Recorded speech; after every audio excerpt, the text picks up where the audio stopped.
Want to get the AI bot on Snapchat? Let me show you how to do it. The process is the same for both iOS and Android devices, so let's get started. Go to your App Store iPhone or Google Play Store Android.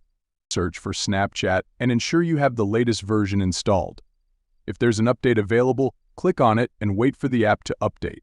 Open the Snapchat app and go to your profile by clicking on your profile picture at the top left corner. Click on the Snapchat Plus button. Snapchat Plus is a program that offers exclusive features, including the My AI chatbot. Subscribe to Snapchat Plus to access My AI.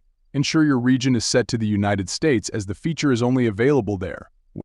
After subscribing and setting your region, open your messages and you should see the chatbot available. Open the chatbot like a regular chat and start using it to ask different questions.